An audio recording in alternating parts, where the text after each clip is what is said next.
So ngayon guys, nandito naman tayo sa pakakawalang baboy, no? At kung makukuha nyo guys ay sa inyo na. So since nakasit up na rito, titingnan natin yung mga magiging kalahok sa gagawing kung sino kasi guys ang makakahuli ng baboy, no, ay yung urig ay sa kanila na. So ngayon marami nang kaabang sa kung sino makakauwi ng urig na baboy. Ayan. Ayan, so kahit mainit, ano, tuloy-tuloy lang sa ginawang activity dito sa Milagros Boulevard. Ayan. Magturo lang ang kao. Kaya ang bantay din. Magturong lang na. Yung maglupat ka nga, easy lang.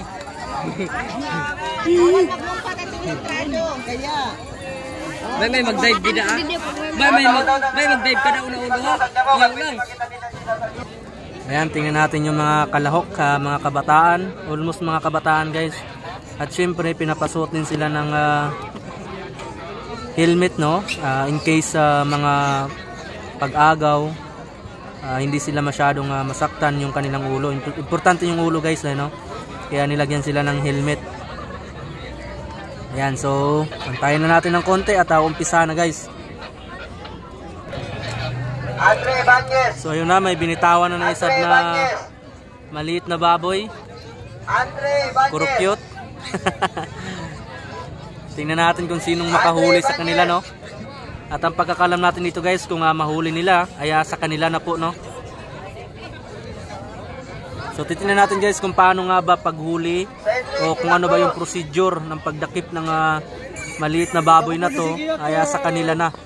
No, titingnan natin kung ano ba yung mga instruction na ibibigay sa ating mga player.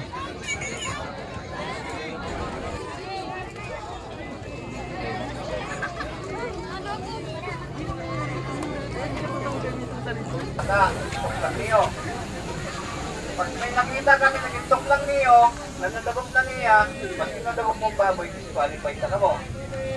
Ha? Okay? Tama, dili.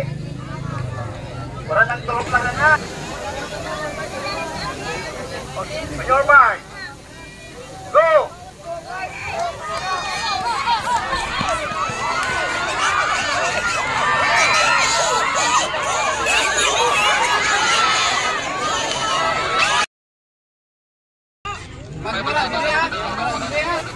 May paubos na ng baboy.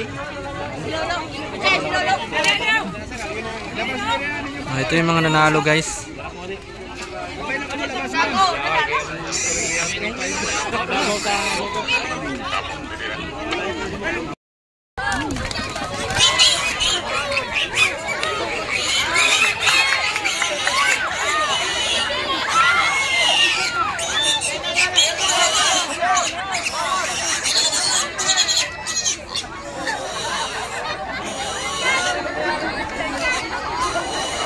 Okay.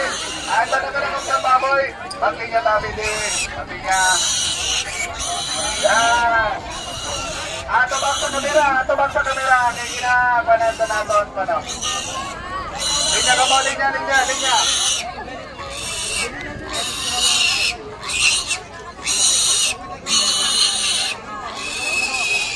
Totok sa kamera. Totok.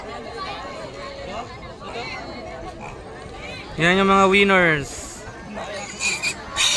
Sa kanila na po yung baboy.